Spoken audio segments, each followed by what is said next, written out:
They thought hanging human women would break Earth's spirit. But all it did was wake the one man every alien empire feared. A ghost. A myth. A boogeyman whispered about in forbidden war stories. And now, he was coming for them. If this pulls you in, subscribe and comment, HFY forever, to stand with humanity. They hanged the women at dawn. Not quietly, not discreetly, not out of necessity, but as a message carved into the fabric of the galaxy. The Galactic Council arranged the execution platform at the center of their marble plaza, a place once reserved for treaties and unity. Now it served as a stage for cruelty. Thousands of alien spectators gathered, some horrified, most curious, a few jeering as if watching an ancient Colosseum spectacle. 3 human women, officers, explorers, and ambassadors, stood chained and bruised, yet unbroken.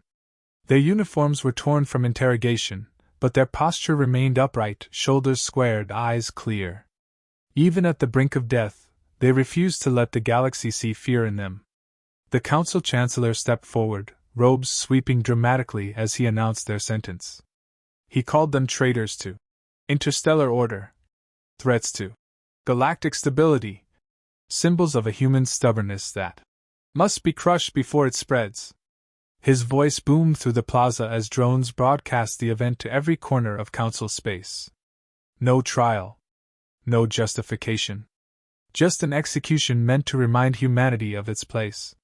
When the lever dropped, a wave of silence rolled across the millions of watching systems. The women didn't cry out. They didn't struggle. They simply stared into the cameras with a defiant stillness that pierced through every relay screen. Their last breath became a spark, one that ignited something ancient and dangerous. The aliens believed they were killing morale. Instead, they awakened fury. On Earth, the news arrived with an impact like a tectonic shift. Screens across continents froze on the image of the hanging bodies. Crowds who had been going about their day stopped where they stood, subways paused in mid-tunnel, factories froze mid-work, classrooms fell silent. The world didn't scream or riot or panic. It inhaled.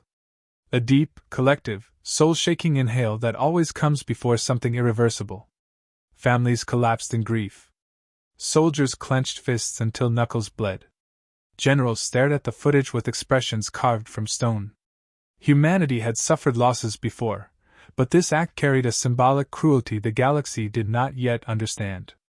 Humans protected their own with a ferocity unmatched in the stars, and harming their women, especially publicly, arrogantly, crossed a line older than civilization. In the colonies beyond Earth, reactions rippled like a shockwave. Mars broadcast the footage across its domed cities. Settlers responded with raw outrage. Jovian habitats launched emergency defense drills without waiting for Earth's command. Frontier stations whispered about revenge. Veterans spoke in quiet, trembling voices, saying the Council had no idea what they had provoked. The younger generation didn't need explanations. Even without orders, militias began forming spontaneously. Humanity did not break that day. It hardened. But the decision that would reshape the galaxy did not come from generals or politicians. It came from a small, secretive group buried in the shadows of the Terran Defense Network. As the world processed grief, these individuals watched the footage with a different emotion, determination. They knew that conventional war, diplomacy, or sanctions would not deliver justice. Not for this crime. Not for this level of deliberate humiliation. The Council had issued a declaration, and this group had the authority to answer it with humanity's darkest weapon. A classified asset locked away not for safety, but for the survival of everything else. There was a name they had sworn never to utter unless civilization itself demanded it. Old officers exchanged glances heavy with fear and responsibility. The decision hung in the air like a guillotine blade. And then, with a single nod, someone whispered the words that would send tremors through history. Wake the American Boogeyman! The name carried weight far beyond mythology. It belonged to a man who had been forged in the fires of humanity's earliest interstellar conflicts. A ghost of war who had achieved the impossible so many times that even allies feared him. His missions were sealed under layers of classification, spoken of only in hushed tones. Whole enemy fleets vanished under his assaults. Planetary dictators simply disappeared after his arrival. He infiltrated citadels, crippled armadas, and dismantled empires with methods so precise and devastating that some believed he was not a man at all, but a weapon disguised as one. The Council once issued a galaxy-wide bounty for him, the largest in recorded history. None dared claim it. Every hunter who tried vanished without a trace. Some returned as fragments drifting in space, retrieved by automated salvage drones. After the Blood Frontier campaign, a conflict so brutal both sides agreed never to document it, the Boogeyman disappeared. Officially retired. Privately restricted. Humanity knew that releasing him again could reshape the balance of power irreversibly. So they locked him away as a last resort, an unspoken warning to any civilization foolish enough to push Earth too far. Yet the footage of the hanging women spread across the galaxy, and with it came the realization that restraint was no longer a virtue. Every human saw not just an execution, but a desecration of dignity. A calculated attempt to break the species' spirit. The mother of one of the executed officers appeared on a broadcast, her face pale but steady. She didn't cry. She didn't plead. She simply looked into the camera and whispered the words that sealed the Council's fate. Release him. Let vengeance breathe. Within minutes, global consensus formed. Politicians aligned without debate. High Command issued an authorization code that had not been used for decades. Satellite networks hummed to life, transmitting a signal that had slept in silence for years. Deep beneath the Siberian ice, in a bunker built to withstand extinction, a single red light flickered on. Massive reinforced doors opened with a groan. Sensors reactivated. Recognition systems began scanning. Somewhere inside that labyrinth of steel and shadow, a lone man stirred. Muscles tightened. Breath steadied. Eyes opened, cold, calculating, devoid of mercy. He sensed the reason he had been summoned. He had seen executions before. He knew the Council's cruelty. And he understood the message embedded in the footage. They didn't just kill those women. They insulted humanity. The galaxy had forgotten what he was capable of. The Council believed humanity was bound by diplomacy and restraint. They forgot what humans unleashed when pushed beyond the threshold of tolerance. They forgot that Earth did not create monsters lightly, but when it did, they were unstoppable. He stood slowly, cracking the stiffness from joints untouched by time. He didn't grin, didn't snarl, didn't swear vengeance. He simply accepted what had to be done. And as he stepped into the light of the bunker corridor, the universe seemed to hold its breath. The American Boogeyman had awakened. And justice, raw, merciless, and absolute, had begun its march through the stars. He emerged from the darkness of the subterranean bunker like a relic of a forgotten war. The air around him felt heavy, as though the world itself recognized the weight of his return. His movements were controlled, precise, and devoid of hesitation, every step measured, every breath quiet. This was not a soldier awakening from rest. This was a weapon being retrieved from the vault where humanity kept the things too devastating to use without consequence. The systems surrounding him flickered with recognition, reading biometrics that had been locked in encrypted archives for decades. Authorization codes rolled across screens. Security seals disengaged. The bunker did not just open for him, it bowed. The man known as the American Boogeyman did not need to ask why he had been summoned.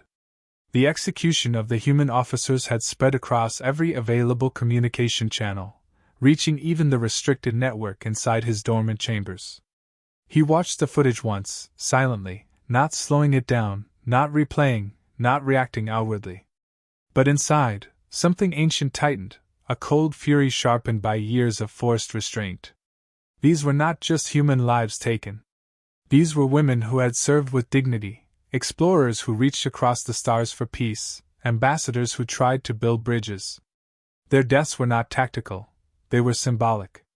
And symbols demanded answers. The world outside the bunker did not know how close it came to disaster the last time he had walked freely. Wars had ended because of him. Factions had surrendered entire sectors upon hearing rumors of his arrival. He was an apex predator among soldiers, a specialist in operations so covert that even high-ranking officials only whispered of them.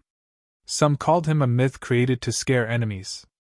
Others believed he was the reason certain star maps were marked with black zones, regions where civilizations once existed but were erased so completely that no trace remained except silence. His capacity for destruction was not born from malice but from mastery. He understood war the way an artist understands their medium. He approached the armory, where vaults opened in sequence, revealing equipment that had not been touched since the Blood Frontier campaign. A suit of armor forged from adaptive alloys stood upright as though waiting for him. Its surface was a dull void black, absorbing light rather than reflecting it, designed for stealth more than intimidation. It carried the scars of battles fought in places never documented. The plating shifted subtly, adjusting to temperature and atmospheric conditions, preparing to meld with his movements like a second skin. He equipped it without ceremony. It had been built for him, shaped around him, calibrated to respond to neural impulses with lethal efficiency. His weapons lay arranged in perfect symmetry, each one a masterpiece of engineering. Precision rifles capable of firing in complete silence. Compact energy blades that extended from the wrists of his armor. EMP grenades tuned to disable only non-human tech. And most important, a compact AI module he inserted into his gauntlet, the only companion he trusted. The AI knew his battle rhythms, anticipated his patterns, and adapted to his decisions. When activated, its single blue eye illuminated, not with personality or emotion, but with unwavering purpose. Everything in this bunker existed to support one goal: eliminating threats that endangered humanity's future. While he prepared, the galaxy reeled from a different kind of awakening. The intercepted Terran transmission, brief, encrypted, unmistakable, spread through underground channels, leaked through black markets, and eventually reached military command centers across the Council's territories. It contained no preamble, no threats, no justification. Just a single line broadcast in a cold, emotionless tone: Boogeyman deployed. Those who understood the message reacted instantly. Commanders froze mid-sentence. Admirals went pale. Intelligence officers scrambled to verify whether the transmission was real or a psychological tactic. The Council Chancellor demanded immediate confirmation, his voice cracking in fear. Analysts pulled up ancient classified files containing redacted reports and casualty counts so severe they strained credibility. Patterns emerged: fleets disappearing, warlords defeated without battles, operations ending before they began. The Council had spent generations pretending the Boogeyman was a myth. Now they were forced to face the possibility that he was real and awake. The news spread further, seeping into the collective consciousness of alien militaries like ink bleeding into cloth. Entire battalions demanded reinforcement. Border patrol fleets retreated to safer orbits, abandoning strategic positions. Smugglers rewrote their routes overnight. Some worlds closed their ports entirely, fearing they might become targets. Panic did not spread in loud screams but in quiet, decisive actions: soldiers deserting, governors evacuating, advisors resigning. They feared not humanity, but the single entity humanity had unleashed. Within the Council's war chambers, chaos erupted behind closed doors. Generals argued bitterly about whether to escalate or negotiate. Some insisted that the execution had been a mistake and demanded immediate reparations. Others refused to appear weak before humanity. A few whispered that surrendering preemptively might be the only way to survive. The Chancellor, who had authorized the execution with arrogant confidence, now found himself surrounded by trembling subordinates and alarming reports. Communications with several outer systems had already gone dark, not due to attack, but due to their own military forces abandoning positions to avoid being the Boogeyman's first target. Meanwhile, the Boogeyman continued his preparation with unwavering focus. He boarded his stealth starfighter, a vessel shaped more like a shadow than a ship. It was engineered for silent movement, equipped with quantum dampeners that erased its presence from detection grids. Its engines emitted no signature trail. Its hull bent light around itself, rendering it nearly invisible. The cockpit settled around him as though recognizing its master. Systems hummed to life with smooth efficiency. He reviewed mission data not from habit but to calculate optimal infiltration routes. The Council's defensive lines were thick but poorly coordinated, designed to repel fleets, not a single entity capable of slipping past entire armadas without being seen. He studied planetary shield patterns, command chain breakdowns, and emergency evacuation protocols. Nothing about the operation felt personal, even though the motivation was rooted in vengeance. He approached the coming conflict with the same ruthless intelligence that had made him legendary. Emotion did not guide him. Strategy did. Before departure, he accessed encrypted Terran channels, reviewing leadership directives.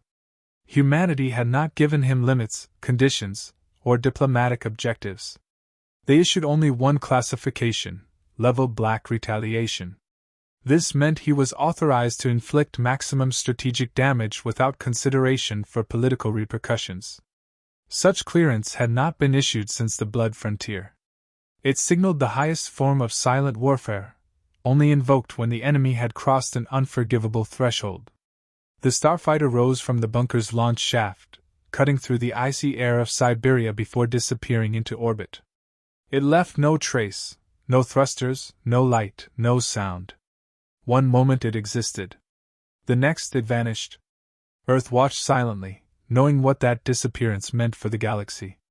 And across the Council's territories, a chill settled into the bones of those who had once cheered the hanging of the human women. They realized too late that their cruelty had activated something older than fear, deeper than justice, and far more devastating than war. The Boogeyman was now moving, and nothing in the galaxy could stop what came next.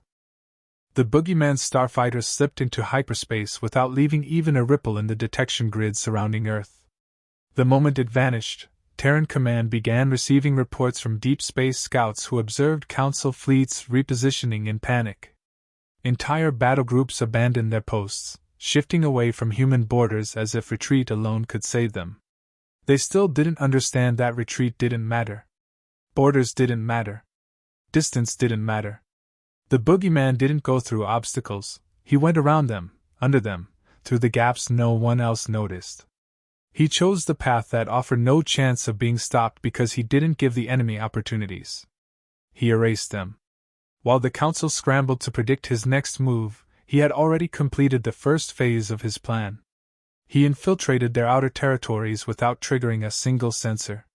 His vessel coasted along gravitational shadows, using the dark sides of moons, abandoned mining fields, and drifting space debris as concealment.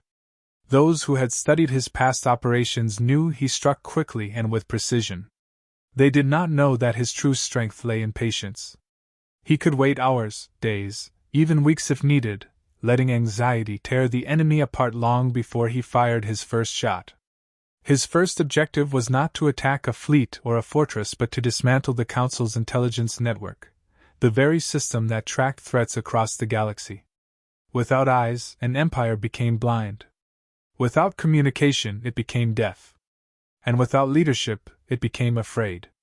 He targeted a relay cluster hidden inside a nebula of ionized gases. The Council believed the location protected it. They never expected someone to use the nebula's interference as cover. He entered silently, the starfighter's hull adapting to turbulence while the AI module calculated electromagnetic disruptions with microscopic precision. A single pulse weapon, tuned to a specific frequency, fired once. It emitted no light, sound, or visible projectile. But when it struck the relay cluster, every intelligence node connected to it collapsed like a string of dominoes. Surveillance sweeps failed. Tracking systems shut down. Prediction algorithms froze mid-calculation. Across the Council's territory, military command posts found themselves blinded. Officers shouted for recalibration. Engineers tried rebooting systems with shaking hands. Analysts assumed it was a malfunction until the second relay cluster went down, and then the third. The destruction was surgical, not random. Only the intelligence nodes responsible for monitoring human activities were disabled. Everything else remained functional, which only increased the terror. This was not chaos. This was control. Someone knew exactly where to strike. the Council's highest-ranking commanders gathered in emergency chambers, reviewing the abrupt blackout with dread. Some whispered the name they once dismissed as fiction. Others refused to speak at all, afraid that saying it aloud would make their fear real. While they panicked in war rooms filled with noise and confusion, the Boogeyman drifted calmly through the nebula, already en route to the next phase. He had no interest in their responses. He expected panic. He anticipated fear. He knew they would deploy fleets to secure their borders, believing he intended to attack their outer worlds. But those defenses were irrelevant. He aimed for the one target they believed untouchable, the Council's fortress world, Halcyon Prime.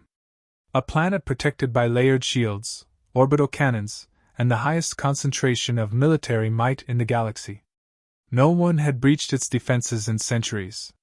No dissenting force had even attempted it.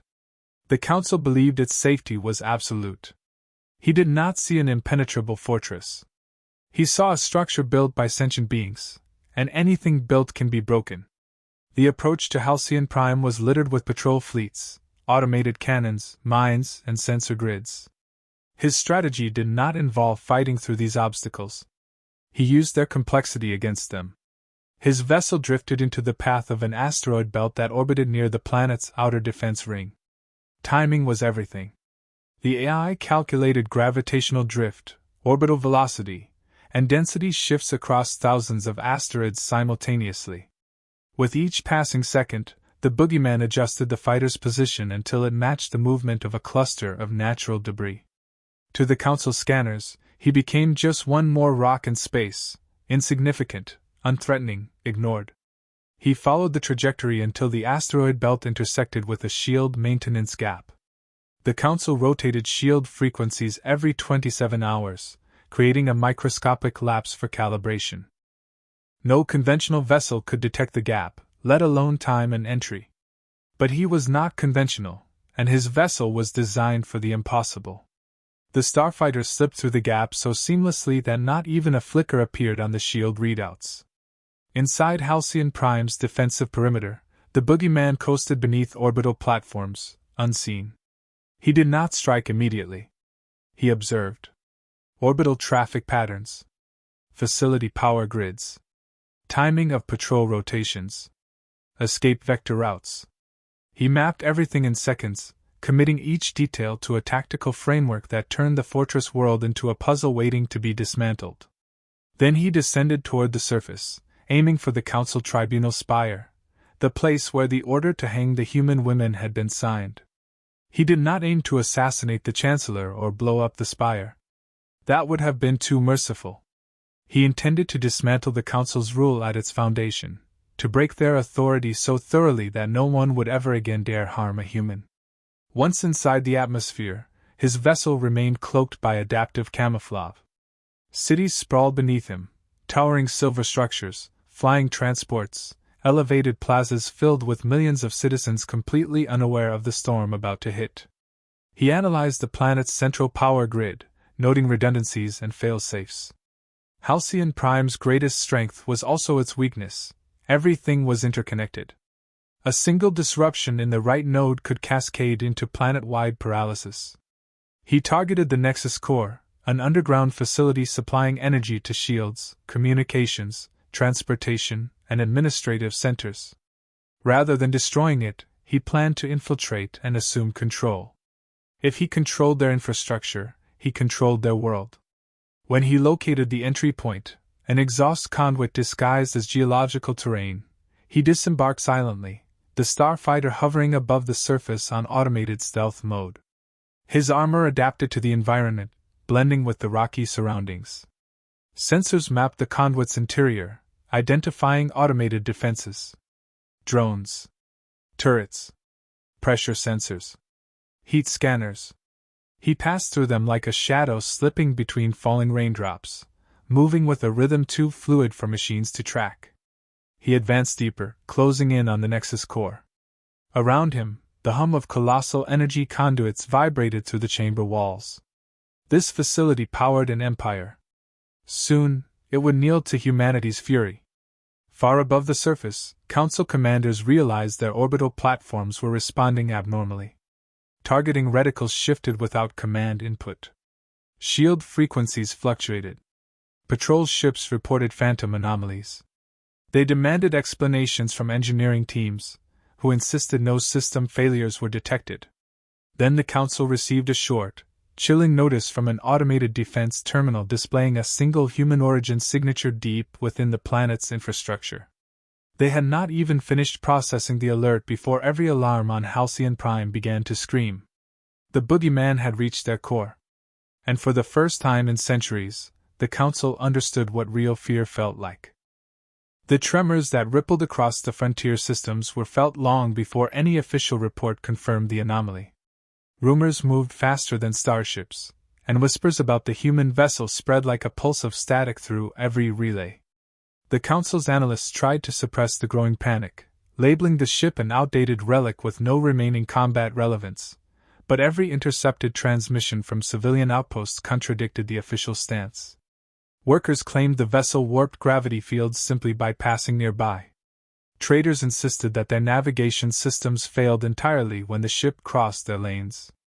Patrol fleets reported fragmented sensor logs that showed impossible energy outputs. By the time the Council acknowledged the reports, the fringe colonies had already accepted the truth: something built by humans was awake again. In the heart of the Orion Corridor, the Council deployed reconnaissance craft designed for deep spectrum observation. These vessels were equipped with stealth coatings, lattice communication nets, and field disruption modules meant to bypass advanced detection systems. They approached the human ship with procedures refined over centuries of conflict, confident in their advantage. Yet one by one, the scouts fell silent without signs of engagement. Their telemetry logs contained only bursts of distorted radiation, as if the very fabric of space had been twisted around them. The Council initially assumed a catastrophic system malfunction, but when 3 fleets reported the same inexplicable failures, denial became irrational. The human ship did not alter course, did not accelerate, did not respond to hails. It simply existed in motion, as if its destination was predetermined and nothing in the galaxy possessed the authority to divert it. The route it traced aligned with no trade artery, no military staging ground, no established colony. Analysts plotted its trajectory repeatedly, each time returning to the same unsettling conclusion: it was headed toward a region long abandoned even by the most ambitious explorers. A dead sector. A place humans once called the Grave Field. The Grave Field was a span of space marked in red on every navigational chart, remembered only through warnings and legends. It was here that humanity fought their final war before their long silence. Their fleets had once burned so bright that their wreckage still glowed faintly in certain spectral bands. Alliances had collapsed, empires had fractured, and entire civilizations vanished during that era. The Council had rewritten history to bury the details, promoting peace as the only acceptable philosophy in a galaxy traumatized by conflict. Yet the re-emergence of a human warship threatened to unravel centuries of carefully constructed stability. The Council convened an emergency session attended by every major species. Representatives argued endlessly about response protocols, risk management, and the potential diplomatic collapse that might follow. Some insisted that intercepting the vessel was necessary to demonstrate authority. Others argued that provoking a human ship, even a dormant one, would trigger consequences beyond imagination. A few dared to suggest contacting whatever remained of humanity, but no one could provide a secure channel. Humanity had severed all communications 20,000 years ago. They had chosen silence, and everyone else had learned to fear the reasons behind it. Despite their disagreements, the Council sanctioned the deployment of a containment armada to shadow the human vessel. Hundreds of cruisers emerged from hyperspace, forming a ring far beyond conventional engagement ranges. They maintained strict formation, calibrating their sensors to detect even the faintest power fluctuation from the ship's hull. Engineers crafted predictive models to map its potential threat radius. Mathematicians tried to estimate whether its ancient systems could still activate combat protocols. None of their calculations provided comfort. The Armada monitored the ship for days, observing its steady passage through the void. The vessel's architecture defied modern design principles. Its hull plating was a blend of alloys the Council believed impossible to replicate. Its gravitational wake was stronger than that of entire carrier groups. Even its silhouette evoked a primal unease, like a predator that had not forgotten how to hunt. The oldest Council members, those whose species had survived the human age, recognized the shape immediately. It was a Vanguard-class destroyer, one of the mythic constructs from humanity's final era of warfare. The Vanguard series was rumored to house technology derived from quantum singularities, neural lattice cores, and waveform reactors capable of bending energy fields in ways current physics could not adequately describe. The Council had dismissed these claims as exaggerations fueled by fear. But seeing the ship in motion forced them to reassess everything. Instruments failed without explanation. Drones deployed for hull scans disappeared the instant they neared the vessel. Even temporal sensors, typically immune to interference, reported fluctuations inconsistent with natural space-time behavior. The ship was not merely functional, it was evolving. As the Armada trailed the vessel deeper into the grave field, the remains of ancient wreckages drifted into view. Shattered hull plates glinted like burnt diamonds. Twisted engines floated as silent monuments to a war that had scarred the stars themselves. The passage of the human ship disturbed these ruins, pulling them gently into new orbits, as if acknowledging their existence. Some Council captains interpreted this as a ritual, a final march through the battlefield that once defined humanity's identity. Then, unexpectedly, the vessel altered speed. It slowed, not abruptly, but with a deliberate, controlled deceleration that suggested awareness. The Armada immediately shifted formations, bracing for potential engagement. Every warship activated shields, charged main batteries, and primed defensive grids. Automated warnings filled every command center as AI systems attempted to anticipate the ship's next movement. Yet the vessel did nothing threatening. Instead, it aligned itself with a region of space marked by faded gravitational signatures. The anomaly resembled a dormant rift, a place where humanity's most catastrophic weapon had once been detonated. For the first time since its arrival, energy readings surged from within the warship. The signatures matched no known Council database. The amplitude rose steadily, exceeding the safe thresholds of nearby ships. Panic erupted through the fleet, but before any order could be issued, the energy condensed into a coherent pulse that rippled outward like a silent wave.